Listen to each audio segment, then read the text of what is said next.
बच्चों, कैसे हैं आप सब? आशा करती हूँ आप सब अच्छे होंगे, स्वस्थ होंगे। स्वागत है आपका इस कक्षा में। आइए आज आप पढ़ते हैं हिंदी व्याकरण का पाठ 15 शब्दभंडार। ठीक है, तो सबसे पहले हम बात करेंगे इसमें पर्यायवाची शब्द की। ठीक है, पर्यायवाची हम बोलते हैं सिनोनिम्स को, यानी कि एक चीज के बहुत सारे मतलब होना। समझ रहे हो? जैसे यह बाग बहुत सुंदर है, ये बगीचा बहुत सुंदर है। अब इसको हम बाग भी बोलेंगे और हम इसको बगीचा भी बोलेंगे। ठीक है, आकाश में पक्षी उड़ रहे हैं, आकाश में पंछी उड़ रहे हैं। हम इनको पक्षी भी बोल सकते हैं और पंछी भी बोल सकते हैं, खग भी बोल सकते हैं, विहग भी बोल सकते हैं। ठीक है, तो बच्चों इन वाक्यों को पढ़कर आप समझ ही गए होंगे कि बाग के लिए बगीचा और पक्षी के लिए पंछी शब्द का प्रयोग किया गया है। इन शब्दों के बदलने पर भी इनके अर्थ में कोई बदलाव नहीं आया है।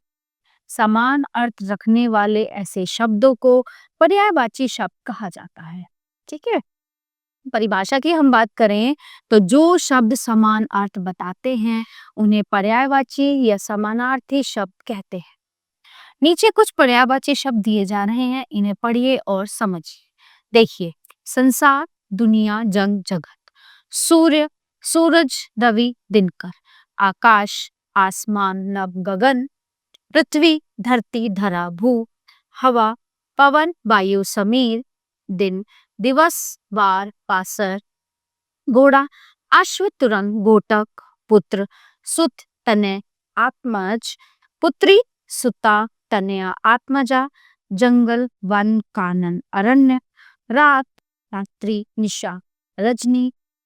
घर, ग्रह, निकेतन, आवास, इच्छा, चाह, कामना, अभिलाषा। मतलब एक ही चीज के कई सारे मतलब होते हैं। बिजली, चपला, दामिनी, विद्युत। ठीक है, वस्त्र, अंबर, चीर, पट। परिधान भी बोलते हैं इसको। हाथ, हस्त, कर, पानी। नदी, सरिता, तटनी, तरंगिणी। ईश्वर, भगवान, प्रभु, परमात्मा। राजा, भूप, नरेश, नृप। अमृत, अमीय, सुधा, सौंफ। फूल, कुसुम, सुमन, पुष्प। देव, देवता, सुर, अम्बर। ठीक है, बादल, मेघ, घन, घटा। शिक्षक, गुरु, अध्यापक, आचार्य। राक्षस, असुर, दानव, दैत्य। चांद, शशि, चंद्रमा, इंदु। अतिथि, मेहमान, पाहुन, आगंतुक। सर्प, सांप, नाग, भुजंग। सिंह, शेर, केसरी, वनराज। शरीर, तन, देह, काया। कमल, पंकज, जलज, नीरज। गंगा, देवनदी, सुरसरी, भागीरथी। कुशल, दक्ष, निपुण, प्रवीण। पशु, जानवर, चौपाया, मवेशी। मोर, मयूर, कलापी, नीलकंठ। पर्वत, पहाड़, शैलगिरी। प्रकाश, आलोक, प्रभा, उजाला। अंधकार, अंधेरा, तम, तिमिर। आनंद, हर्ष, खुशी, प्रसन्नता। धन, दौलत, संपत्ति, वित्त। ठीक है, तो इस पाठ से हमने सीखा कि जो शब्द समान अर्थ बताते हैं उन्हें पर्यायवाची या समानार्थक शब्द कहते हैं।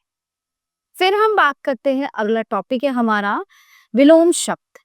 खेल में हार जीत तो लगी रहती है, सूर्य पूर्व में उदय होता है और पश्चिम में अस्त होता है। ठीक है, तो इन वाक्यों में रेखांकित शब्द हार, जीत और उदय, अस्त एक दूसरे के विपरीत गुणों को दिखा रहे हैं। जिन शब्दों के अर्थ एक दूसरे के उल्टे होते हैं उन्हें विलोम शब्द कहते हैं। विलोम शब्दों के विपरीतार्थक शब्द, इन्हीं जो है विलोम शब्दों को विपरीतार्थक शब्द भी कहा जाता है। ठीक है, हिंदी भाषा में कुछ विलोम शब्द जैसे अ, अन, कु, सु, बे आदि उपसर्गों को लगाकर भी बनाए जाते हैं। जैसे सफल, असफल।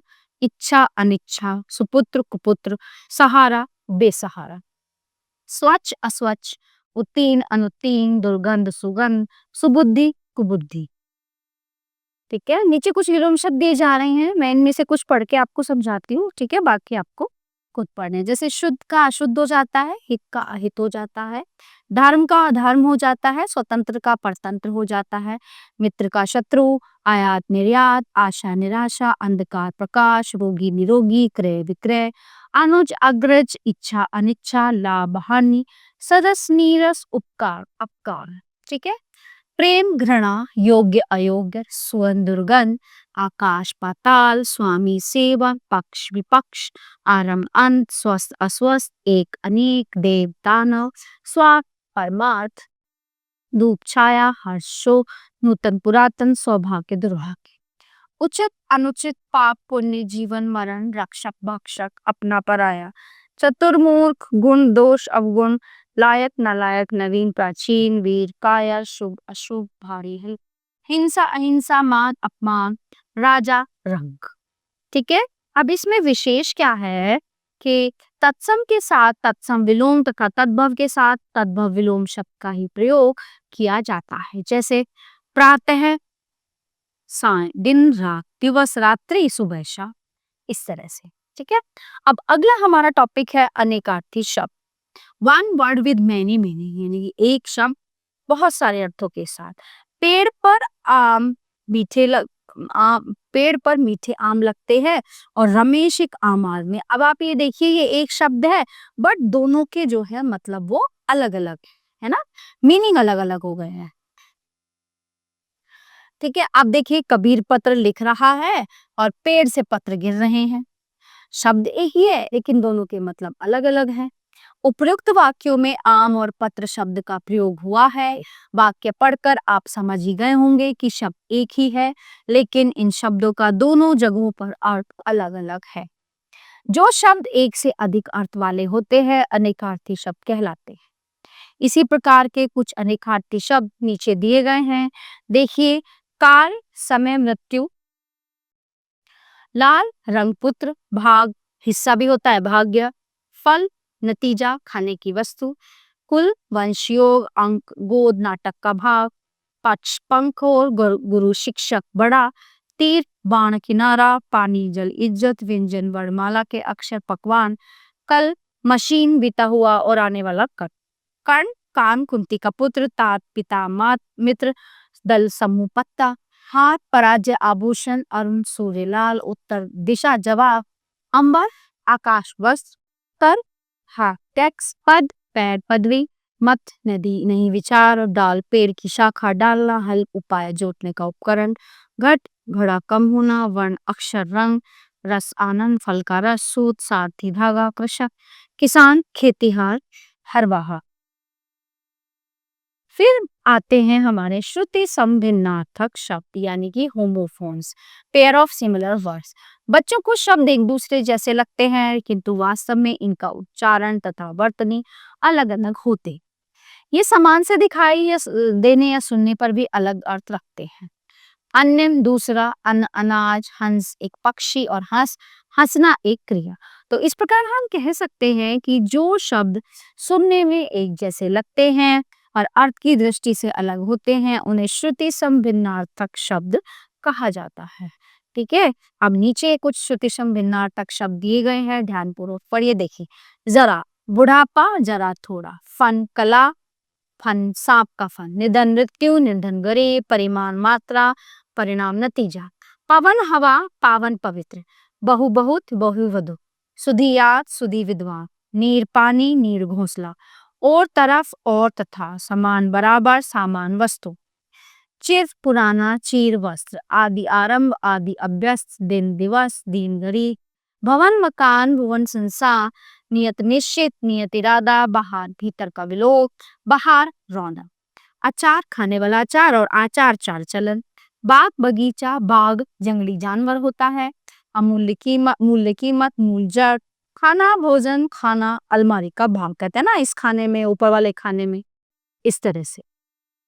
तो ये भी शब्द सेम है जो आपको खुद पढ़ने हैं। आइए अब हम बात करते हैं अनेक शब्दों के लिए एक शब्द। रामलाल खेत में हल चलाता है, रामलाल किसान है। हेमंत सुंदर सुंदर चित्र बनाता है, हेमंत चित्रकार है। ठीक है। मतलब खेत में हल चलाने वाला कौन होता है? किसान। और जो है चित्र बनाने वाला चित्रकार। ठीक है। तो बच्चों, आपने ऊपर दी गए वाक्यों को ध्यान से पढ़ा। इन वाक्यों में अनेक शब्दों के लिए एक शब्द का प्रयोग किया गया है। अनेक शब्दों के स्थान पर एक शब्द का प्रयोग कर भाषा को सुंदर और प्रभावशाली बना सकते हैं। कम शब्दों का प्रयोग करने से भाषा में सजीवता आ जाती है। ऐसे ही कुछ अनेक शब्दों के लिए एक शब्द यहाँ दिए गए हैं। श्रम करने वाला, श्रमिक, जहाँ पहुंचा न जा सके, अगम्य, धर्म में निष्ठा रखने वाला, धर्मनिष्ठ, देखने वाला, दर्शक, प्रत्येक वर्ष होने वाला, वार्षिक, तप करने वाला, तपस्वी, जिसकी उपमा न हो, अनुपम, बहुत बोलने वाला, वाचाल, नगर में रहने वाला, नागरिक, जो दिखाई न दे वो अदृश्य। ठीक है, आइए और पढ़ते हैं। जो सब कुछ जानता हो, सर्वज्ञ, जो अच्छे चरित्र वाला, सच्चरित्र, अत्याचार करने वाला, अत्याचारी, प्रत्येक सप्ताह में होने वाला, साप्ताहिक, जो कभी ना मरे, अमर, जो बड़ा भाई हो, अग्रज, जो छोटा भाई हो, अनुज, खरीदने वाला, ग्राहक, प्रत्येक महीने में होने वाला, मासिक, सत्य बोलने वाला, सत्यवादी, भाषण देने वाला, वक्ता, साथ पढ़ने वाला, सहपाठी, सुनने वाला, श्रोता, जो पहले पढ़ा गया हो, पठित, बहुत मेहनत करने वाला, परिश्रमी, मांस खाने वाला, मांसाहारी, जो सगा भाई हो, सहोदर, आलोचना करने वाला, आलोचक, परोपकार करने वाला, परोपकारी, शाक सब्जी खाने वाला, शाकाहारी, जो संभव न हो, असंभव, ग्राम में रहने वाला, ग्रामीण, जो प्रशंसा के योग्य हो, प्रशंसनीय, आज्ञा पालन करने वाला, आज्ञाकारी, जो आदर योग्य हो, आदरणीय। ठीक है, इस तरह से हम इनको व्यक्त कर सकते। तो आइए देखते हैं हमने इस पाठ में क्या सीखा कि जो शब्द समान अर्थ बताते हैं उन्हें पर्यायवाची या समानार्थक शब्द कहते हैं। जो शब्द एक दूसरे का विपरीत अर्थ प्रस्तुत करते हैं उन्हें विलोम या विपरीतार्थक शब्द कहते हैं। जो शब्द एक से अधिक अर्थ वाले होते हैं अनेकार्थी शब्द कहलाते हैं। तो प्यारे बच्चों, ये पाठ यहीं पे समाप्त होता है। आशा करती हूँ आपको अच्छे से समझ आया होगा। मिलते हैं अगली कक्षा में। धन्यवाद।